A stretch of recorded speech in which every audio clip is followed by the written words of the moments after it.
வணக்கம் நண்பர்களே. இன்னும் ஒரு இனிய காலை பொழுதில் தீதும் நன்றும் நிகழ்ச்சியில் உங்களை சந்திப்பதில் மிக்க மகிழ்ச்சி அடைகிறேன்.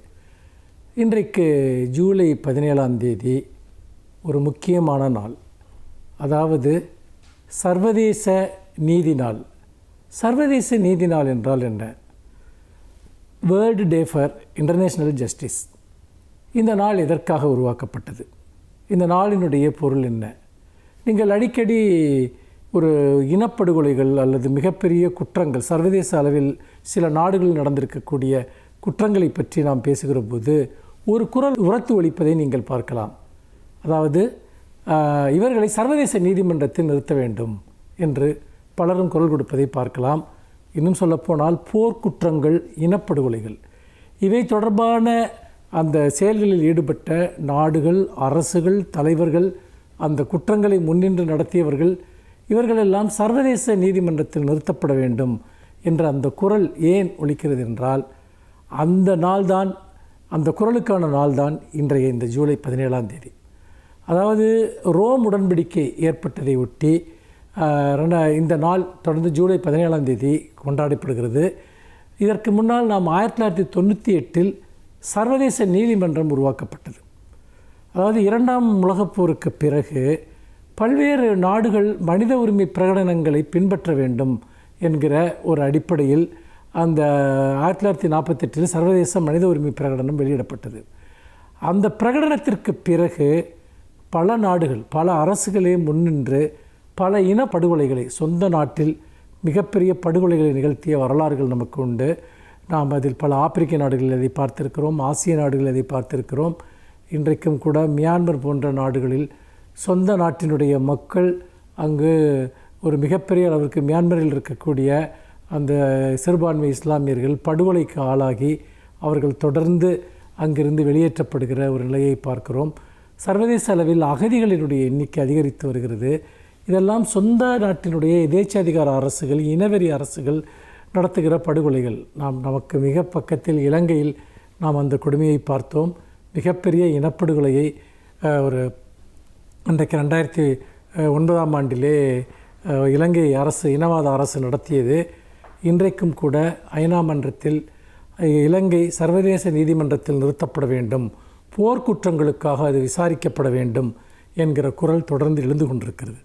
ஏனென்றால் ஒரு நாட்டில் குற்றம் நடக்கிற போது அந்த நாட்டினுடைய குற்றத்தை விசாரிக்க வேண்டியது அந்த நாட்டினுடைய நீதிமன்றங்களுடைய பொறுப்பு. ஆனால் அந்த நீதிமன்றங்களே நீங்கள் பார்த்தீர்கள் என்று சொன்னால் தொடர்ந்து அவர்கள் தங்களுடைய கடமையை செய்ய தவறுகிற போது, அல்லது அந்த அரசுகளை கண்டிக்கக்கூடிய ஒரு அதிகாரமற்றவர்களாக நீதிமன்றங்கள் மாற்றப்படுகிற போது, அந்த நாட்டிற்கு வெளியே விசாரிப்பதற்கு, இந்த குற்றங்களை தடுத்து நிறுத்துவதற்கு ஒரு அமைப்பு தேவையாக இருக்கிறது. அதுதான் சர்வதேச நீதிமன்றம் என்பது. ஆனால் பல சமயங்களில் இன்றைக்கு இருக்கக்கூடிய பூகோள அரசியலின் காரணமாக சர்வதேச நீதிமன்றங்களில் விசாரிக்கப்பட வேண்டிய பல குற்றங்கள் எப்படியே விசாரிக்கப்படாமலேயே போய்விடுகின்றன. அப்படியே விசாரிக்கப்பட்டாலும் அதற்கான ஒரு நீதியும் கிடைக்காமல் போய்விடுகிறது என்பதை நாம் பார்க்கிறோம். மனித உரிமைகள் பாதுகாக்கப்பட வேண்டுமென்றால் சர்வதேச நீதிமன்றங்கள், சர்வதேச நீதி என்பது இன்னும் வலிமையுடன் செயல்பட வேண்டும், இன்னும் உறுதியுடன் செயல்பட வேண்டும். சர்வதேச மனித உரிமை கோட்பாடுகளை நாம் உயர்த்தி பிடிப்பதற்கு இந்த நாள் நாம் பல விதங்களிலும் நமக்கு உந்துதலை தருகிறது. இந்த நாளினுடைய முக்கியத்துவத்தை நாம் அனைவரும் உணர்வது மிக மிக அவசியம். மீண்டும் இன்னும் ஒரு புதிய சிந்தனையோடு உங்களை சந்திக்கிறேன். நன்றி, வணக்கம்.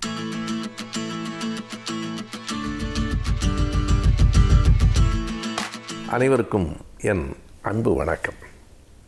வணக்கம் என்று சொல்லுவது இப்போது அது ஒரு இயல்பான சொல். ஒரு கட்டத்தில் வணக்கம் என்கிற சொல்லே புரட்சிகரமான சொல்லாக கருதப்பட்டது.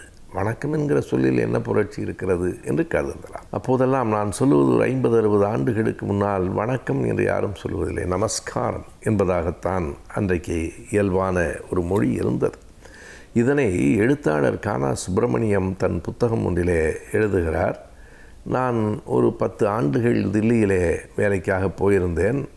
போன பிறகு இங்கே வந்தேன். அவர் சொல்லுவது 1950களில் வந்த அந்த நேரத்தில் பார்த்தால் மிக பலர் பழைய நமஸ்காரத்தை விட்டுவிட்டு வணக்கம் என்று சொல்லுகிறார்கள் என்று வியப்பாக எழுதியிருந்தார். அந்த மாற்றம் 50களிலே வருகிறது. இதில் என்ன நமஸ்காரம் சொன்னால் என்ன, வணக்கம் சொன்னால் என்ன? திராவிட இயக்கத்தினுடைய எழுச்சி, குறிப்பாக திமுக கழகம் நிலை பெற்ற பிறகு வணக்கம் என்று சொல்லுகிற பழக்கம் வந்தது. நமஸ்காரம் என்கிற சமஸ்கிருத சொல்லை அகற்றிவிட்டு வணக்கம் என்று தமிழில் சொல்லுவது என்பது வந்தது. இது ஒரு மொழி போராட்டத்தின் ஒரு கூறு. வணக்கமா நமஸ்காரமா என்பது அல்ல. இன்றைக்கும் நமஸ்காரம் என்று சொல்லுகிறவர்களும் இருக்கிறார்கள். அண்மையில் நான் ஒரு தொலைக்காட்சியில் பார்த்தேன். அந்த தொலைக்காட்சியினுடைய நெறியாளர் வணக்கம் என்று சொன்னவுடனே துக்ளக் ஆசிரியர் குருமூர்த்தி நமஸ்காரம் என்று சொல்லுகிறார். அதாவது மறந்தும் வணக்கம் என்று சொல்லிவிடாமல் நமஸ்காரம் என்றே சொல்ல வேண்டும் என்று கருதுகிறவர்கள் இன்றைக்கும் இருக்கிறார்கள். இவை வெறும் சொற்கள் அல்ல, இரண்டு விதமான கொள்கை போக்குகள் என்பதை நாம் கருத்தில் கொள்ள வேண்டும். பூவாளூர் பொன்னம்பலனார் என்று சுயமரியாதை இயக்கத்திலே புகழ் பெற்ற ஒரு தலைவர் இருந்தார். அவரை பற்றி சொல்லுகிற போது செய்தி சொல்லுவார்கள். அவர் தெருவில் நடந்து போய் கொண்டிருக்கிற போது எதிரில் ஒருவர் வந்தால், வணக்கம், நான் பொன்னம்பலம் என்று, அவர் தெரிந்தவர் தான், அவருக்கு இவர் பொன்னம்பலனார் என்று தெரியும். இருந்தாலும் வணக்கம், நான் பொன்னம்பலம் என்று அவர் சொல்லுவார் என்று நான் கேள்விப்பட்டிருக்கிறேன், படித்திருக்கிறேன். எதற்காக அப்படி சொல்லுகிறார் என்றால், இரண்டு காரணத்துக்காக. வணக்கம் என்கிற சொல்லை பார்க்கிற இடங்களிலெல்லாம் சொல்லுங்கள். இரண்டாவது, நம்மை யார் என்று அவன் பெயரை மறந்துவிட போயிருக்கலாம், மறக்காமல் பெயரையும் சேர்த்து சொல்லுங்கள் என்று அவர் சொல்லுவாராம். அந்த வணக்கத்திற்குள் இத்தனை அரசியல் இருக்கிறது. அது நமஸ்காரமா வணக்கமா என்று பார்ப்பதை விட சமஸ்கிருதமா தமிழா என்று பார்ப்பது தான் சரியானது. சமஸ்கிருதத்தில் நமஸ்காரம் என்று தொடங்குகிறவர்கள் கூட தொடர்ந்து சமஸ்கிருதத்தில் பேசுவதில்லை. நமஸ்காரத்தோடு சமஸ்கிருதம் நின்று போய்விடும். இன்றைக்கு கொஞ்சம் அந்த சமஸ்கிருதம் தமிழிருந்த இடத்தை ஆங்கிலம் எடுத்துக்கொள்ளுகிறது. ஆங்கில சொற்கள் நிறைய வழக்கிற்கு வந்திருக்கின்றன. எந்த சொல் வழக்கிற்கு வந்தாலும் அது வெறும் சொல் இல்லை. அந்த ஒவ்வொரு சொல்லுக்குள்ளும் ஒரு மொழி சார்ந்த அரசியல் இருக்கிறது, இருக்கவே செய்யும் என்பதை நாம் கவனிக்க வேண்டும். ஆகையினாலே நமஸ்காரம் என்று சொல்லுவதை எளிமையாக நாம் விட்டு போய்விட முடியாது. இன்னமும் அந்த பழைய நிலையை கொண்டு வர அவர்கள் முயற்சி செய்கிறார்கள் என்பதுதான் அதனுடைய நோக்கம். ஆகவே நாம் கவனமாக இருக்க வேண்டும். எல்லா இடங்களிலும் வணக்கம் என்று சொல்ல வேண்டும். அது நம் தமிழுக்கு தருகிற முதல் மரியாதை. தமிழுக்கு தருகிற முதல் மரியாதை. நாம் பேசுகிற அத்தனை சொற்களும் தனித்தமிழாகவே இருக்கும் என்று எதிர்பார்க்க முடியாது. நான் இப்போது குறிப்பிட்ட முதல் மரியாதை என்கிற அந்த தொடரில் இருக்கிற மரியாதை என்பது கூட தமிழ் சொல் இல்லை, முதல் மதிப்பு என்று சொல்ல வேண்டும். ஆனால் முதல் மரியாதை என்பது வடக்கில் இருக்கிறது. இப்படி வேற்றுமொழி சொற்களை கலந்து பேசுவது இயல்புதான். தொடக்கமாவது நம் தாய்மொழியாக இருக்க வேண்டும் என்பதற்காகத்தான் வணக்கம் நிலைப்படுத்தப்பட்டது.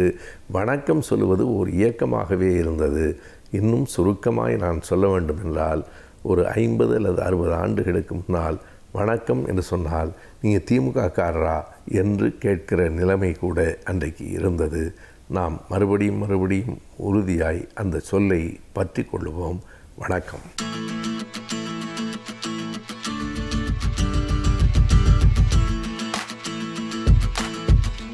வணக்கம் நண்பர்களே. இன்றைக்கு ஒரு வித்தியாசமான எழுத்தாளர் எழுதிய ஒரு நல்ல புத்தகத்தினுடைய தகவல்கள் பற்றி பார்க்க போகிறோம். டாக்டர் ரிச்சர்ட் கால்சன், இவரை பற்றி நீங்கள் கேள்விப்பட்டிருக்கீங்களா இல்லையான்னு தெரியாது. 20ஆம் நூற்றாண்டின் இறுதியிலும் 21ஆம் நூற்றாண்டின் தொடக்கத்திலும், அதாவது சமீப காலம்னா ஒரு 20 ஆண்டுகள் இடைவெளியில் மிகப்பெரிய தன்முனைப்பு பேச்சாளராக அறியப்பட்டவர் டாக்டர் ரிச்சர்ட் கால்சன், அமெரிக்கர். இவர் எழுதிய ஒரு அற்புதமான புத்தகம் 1997 வெளிவந்த புத்தகமாக இருந்தால் கூட, நம்ம 23-24 ஆண்டுகள் கழிச்சு நீங்கள் பார்க்குறப்ப கூட புதுசாக ஃப்ரெஷ்ஷாக இன்றைக்கும் பயன்படக்கூடிய நிலையில் இருக்கக்கூடிய ஒரு அற்புதமான புத்தகம், மிக அதிக விற்பனையான புத்தகம். அந்த புத்தகம் பற்றி தான் பார்க்க போகிறோம். Don't sweat for small stuff. Don't sweat for small stuff அப்படின்னா, சின்ன சின்ன விஷயங்களுக்காக ரொம்ப அழுத்துக்காதீங்க அப்படின்றதான் சொல்கிற விஷயம். அப்படின்னா என்னென்னா, உங்களுடைய இலக்கை அடைகிற போது நிறைய மெனக்கெட்டு ஸ்ட்ரெஸ்ஸை வளர்த்துக்கலாம் செய்யாதீங்க, ரிலாக்ஸாக இலக்கை அடைங்க அப்படின்றத அந்த புத்தகத்துடைய சாராம்சம். இது மக்களுக்கு நிறைய பிடிச்சி போச்சு இந்த புத்தகம். அதனால் 135 நாடுகளில் அந்த புக்கு விற்றுட்ருக்கு. 31 மொழிகளில் மொழிபெயர்க்கப்பட்டிருக்கு. நியூயார்க் பெஸ்ட் செல்லிங் லிஸ்ட்டில் 2 வருஷம் முதல் இடத்துல இருந்தது. அந்தளவுக்கு புகழ்பெற்ற புத்தகம் don't sweat the small stuff. அதாவது அதுவரை வந்த புத்தகங்கள்லாம் என்ன சொல்லிட்டு இருந்தாங்கன்னா, இலக்கை அடையணும், வாழ்க்கையில் வெற்றி பெறணும்னா கடுமையாக உழைக்கணும், மிகப்பெரிய ரிஸ்க் எடுக்கணும் அப்படின்லாம் சொல்லிட்டு இருந்தாங்க. அந்த சித்தாந்தத்தை போட்டு உடைச்சிட்டு டாக்டர் ரிச்சர்ட் கால்சன் என்ன சொல்கிறாரு, ரிலாக்ஸ்டாக இலக்கை அடையலாம்ப்பா, இலக்கை அடைவது என்பது அவசியம்தான், மெனக்கட்டுக்க வேண்டியதில்லை, ரிலாக்ஸ்டாக பண்ணலாம், ஸ்ட்ரெஸ் இல்லாமல் இலக்கை அடையலாம், அதுக்கு நான் வழி காமிக்கிறேன் வாங்க அப்படின்னு சொல்லி எழுதின புத்தகம் தான் இந்த புத்தகம்.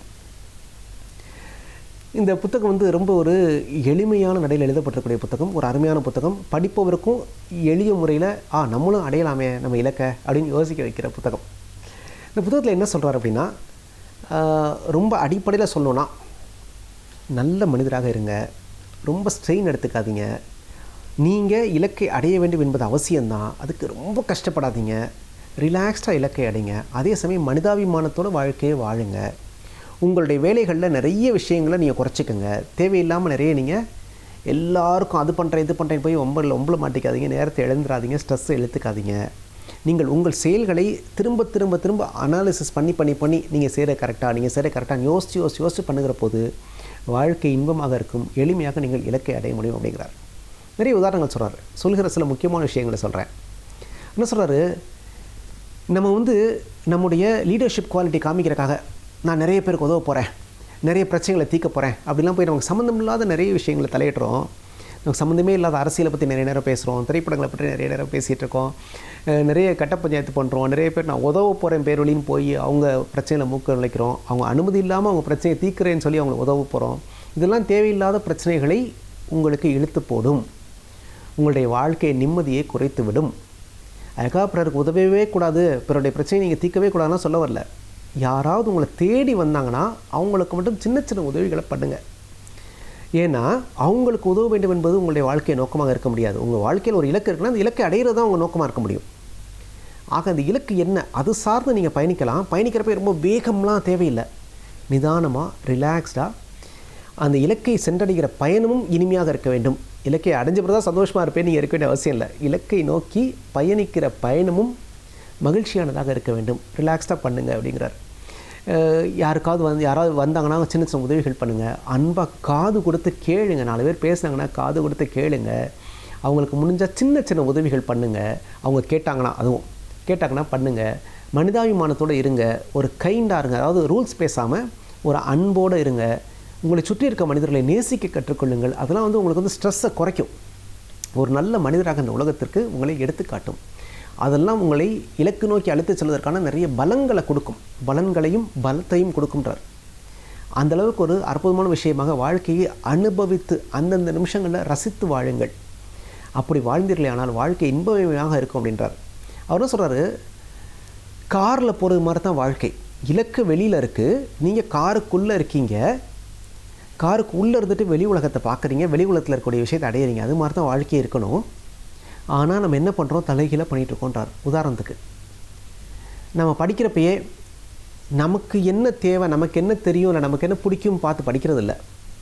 எந்த படிப்புக்கு நீங்கள் டிமாண்ட் அதிகம் அதை படிக்கலாமே அப்படின்னு சொல்லி அந்த வெளி உலகத்துக்கு ஏற்ற மாதிரி உங்களை மாற்றிக்க பார்க்குறீங்க. இங்கே தான் பிரச்சனை வருது. உங்களுக்கு என்ன பிடிக்குமோ அதை படிங்க. வேலைன்னு போகிறப்ப எந்த துறையில் இன்றைக்கி வேலை வாய்ப்பு அதிகமாக இருக்குது அப்படின்னு பார்த்து அந்த துறை சார்ந்து ஓடுறீங்க, தேவையில்லை. உங்களுக்கு என்ன வேலை செய்ய பிடிக்குமோ அந்த வேலையை பாருங்கள். கார் வாங்குறப்ப என்ன கார் இன்றைக்கி டாப்பில் இருக்குது அது நான் வாங்க போகிறேன் அப்படின்றீங்க, தேவையில்லை. உங்களுக்கு என்ன கார் பிடிக்கும், உங்களுக்கு தேவை என்ன, காரில் போகணுமா, எவ்வளோ வேகத்தில் போகணும், அதுக்கான சின்ன கார் இருந்தால் கூட போகிறோம், அதை வாங்கிக்கோங்க. ஆக உலகத்தில் என்ன நடக்குது, இது என்ன பெருசு அதை நான் வாங்குவேன், இதை நான் வாங்குவேன், வெளியிலேருந்து யோசிக்காதீங்க, உங்கள் உள்ளேருந்து யோசிங்க. உங்களுக்கு என்ன தேவை, இது போருமே, நம்முடைய தேவையை, நம்முடைய நோக்கம், நம்முடைய இலக்கை அடைய இது இருந்தால் நல்லா இருக்குமே, இப்படி யோசிச்சிங்கன்னா நிம்மதியாக இருப்பீங்க. இழுத்து போட்டுட்டு மன அழுத்தங்களையும் ஸ்ட்ரெஸ்ஸு சொல்கிறோம்ல, மன அழுத்தம், ரத்த அழுத்தம் எல்லாம் வந்து எல்லாத்தையுமே நீங்கள் உருவாக்கிட்டு கஷ்டப்பட மாட்டீங்க. வாழ்க்கையை அமைதியாக இன்பமயமாக வாழ முடியும் அப்படின்றாங்க. இன்னொன்று, நிறைய பேர்ட்ட பர்ஃபெக்ஷன் எதிர்பார்க்காதீங்க. நம்மளை சுற்றியுள்ள மக்கள் பெர்ஃபெக்டாக இருக்க தான் மாட்டுறாங்க. அதனால் அதை அக்செப்ட் பண்ணிக்க கற்றுக்கங்க, மனிதர்களை ஏற்றுக்கொள்ள கற்றுக்கொள்ளுங்கள். தேவையில்லாமல் நடு ரோட்டில்னு சண்டை போடாதீங்க, ஆர்கியூ பண்ணாதீங்க. ஒய்ஃபாக இருக்கலாம், பிள்ளைங்களாக இருக்கலாம், நண்பர்களாக இருக்கலாம். ஆர்கியூ பண்ணுறதுல அர்த்தமே இல்லை. சின்ன விஷயத்துக்கு விட்டு கொடுத்து போயிடுங்க. வேணுமா, ரைட், ஓகே பண்ணிப்பா, உனக்கு பிடிக்குதா பண்ணிக்கப்பா. இதில் வந்து நான் போய் நின்றுலாம் சண்டை போட வேண்டிய அவசியம்லாம் இல்லை. இப்போ ரோட்டில் போகிறீங்க, ஒருத்தன் மோதிட்டான், சரிப்பா அடிபட்டுச்சாப்பா, பார்த்து போப்பா, போயிட்டே இருங்க. ஏன் வண்டியில் எப்படி மோதினா, நான் கரெக்டாக தான் வந்தேன், நீ தெரியாமல் வந்தேன்னு சண்டை போட்டுருந்தீங்கன்னா என்ன ஆகும்? அன்றைக்கி பொழப்பு கெடும். அது தேவையில்லைங்கிறார். விட்டு கொடுத்து போங்க. நான் அன்றைக்கி ஒரு வீடு போய் பார்த்தேன். பேஸ்ட்டு பின்னாடி இருந்து அவர் பிதுக்கிறாரு, பையன் வந்து நடுவில் பிதுக்கிறான், சண்டை வருது. பேஸ்ட் எப்படி தான் பிதுக்கணுன்றார். எப்படி பிதுக்கினா என்ன, பேஸ்ட்டு தானே, விட்டு கொடுத்து போங்க. சின்ன சின்ன விஷயங்களை விட்டு கொடுத்து போங்க. அதான் சொல்கிறார், don't sweat for small stuff. சின்ன சின்ன விஷயங்களுக்கு சண்டை போடாதீங்க, சின்ன சின்ன விஷயங்களுக்கு வியர்வை சிந்தாதீர்கள். நீங்கள் பெரிய இலக்கிற்காக பிறந்தவர், பெரிய போர்க்களத்தில் போரிடுவதற்காக நீங்கள் பிறந்தவர். அப்படிங்கிறப்ப சின்ன சின்ன சண்டைகளில் உங்களை தொலைத்து விடாதீர்கள்ன்றார். ரொம்ப அருமையான வாசகங்க, எழுதி வச்சுங்க. சின்ன சின்ன சண்டைகளில் உங்களை தொலைத்து விடாதீர்கள், நீங்கள் பெரிய போர்க்களங்களுக்காக பிறந்தவர். அது ரொம்ப முக்கியம். அங்கே சண்டையிடக்கூடிய போர்க்களம் உங்களுக்கு தகுதி இல்லாததாக இருந்துச்சுன்னா விட்டுட்டு போயிடுங்க. சின்ன சின்ன சண்டையெல்லாம் போட்டு இந்த வீட்டில் வந்து நம்ம டாய்லெட்டில் வந்து ரெஸ்ட் ரூமில் தண்ணி வைக்கல வாளியில் அப்படின்னு தரும் சண்டை நடக்கிற வீடெல்லாம் இருக்குது. அதெல்லாம் தேவையில்லை. வைக்கல அவ்வளோதான், ஓகே ஃபைன். அப்புறம் என்ன, அடுத்து என்ன, இதில் போய் நம்ம சண்டை போட்டுறக்கூடாது. நான் யார் தெரியுமா அப்படின்னு. செக்ரட்டரி வந்து நோட் எடுத்துகிட்டு வரல அப்படின்னு சொல்லி நான் திட்டக்கூடாது. நோட் எடுத்துகிட்டு வரலையாமா, நாளைக்கு நோட் எடுத்துருவா, முடிஞ்சு போச்சு. நிறைய விஷயங்களை நீங்கள் அனாலிசிஸ் பண்ணி ரொம்ப பெர்ஃபெக்ஷன் எதிர்பார்க்காமல் போனீங்கன்னா வாழ்க்கை இனிமையாக இருக்கும் அப்படிங்கிறார். அதனால் போகிற போக்கில் வாழ்க்கையை ஏற்றுக்கங்க. ரொம்ப மெனக்கடாதீங்க, கஷ்டப்படாதீங்க, உங்களையும் கஷ்டப்படுத்திக்காதீங்க. சுற்றியுள்ள மனிதர்களை சந்தோஷமாக வைத்துக்கொள்ளுங்கள். அப்படி செய்கிற போது நீங்கள் இலக்கை அடைவதில் வலியே தெரியாது, அழகாக அடைஞ்சிடலாம், கஷ்டமே கிடையாது அப்படின்றார். வாழ்க்கை எவ்வளோ எளிமையாகவும் வாழ முடியுமா அப்படின்றத நீங்கள் இந்த புத்தகத்தை படித்து முடிச்சோம் உங்களுக்கு உணர்வீங்க. அவ்வளோ நல்ல கருத்துக்களை நிறைய சொல்லியிருக்காரு. சண்டை போடாதீங்க, அடுத்தவங்களுடைய பிரச்சனை தலையிடாதீங்க. அடிக்கடி நீங்கள் உங்களை கேட்டுக்கொள்ள வேண்டிய கேள்வி என்னென்னா, நான் சரியான வேலையை செய்து கொண்டிருக்கிறேனா, இல்லை நான் செய்கிற இந்த வேலை என்னை இலக்கு நோக்கி பயணிக்க வைக்குமா, என்னுடைய இலக்கை அடைய உதவுமா? இந்த கேள்வி மட்டும் அடிக்கடி கேட்டுக்குங்க. ஏன்னா ஒரு நாளில் பாதி நேரம் நம் இலக்கிற்கு சம்மந்தம் இல்லாத வேலையை செஞ்சிட்ருக்கோமா. யாரோ ஒருத்தருக்கு உதவுறது, யாரோ ஒருத்தருக்காக ஆர்கியூ பண்ணுறது, எதை பற்றியோ பேசுகிறது, சம்மந்தமே இல்லாமல் எங்கேயோ போய் நின்றுட்டுருக்குது. இதெல்லாம் நிறைய நடக்குதான் எல்லா மனிதர்கள் வாழ்க்கையிலையும்.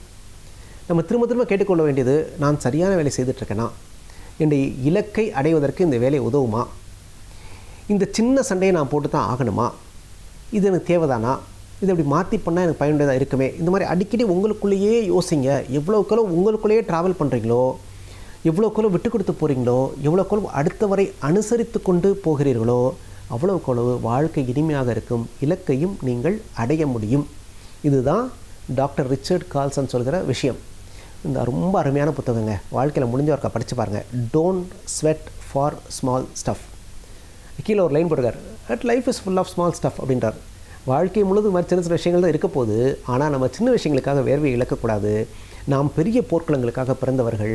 அதனால் பெரிய போர்க்களத்தில் மட்டுமே போரிடுவோம், மற்ற எல்லா விஷயத்தையும் விட்டு கொடுத்து போவோம், மனிதர்களை மனிதாபிமானத்தோடு அரவணைத்துக் கொள்வோம் அப்படிங்கிறத அந்த புத்தகத்துடைய ஓன்லைன். இந்த புத்தகத்தை படிங்க. ரொம்ப படித்தா மட்டும் பத்தாது, வாழ்க்கையிலையும் அதை செயல்படுத்தி பாருங்கள். வாழ்க்கை இனிமையாக இருக்கும், உங்கள் இலக்கையும் அடைய முடியும், நீங்களும் வெற்றி பெற முடியும். நன்றி, வணக்கம்.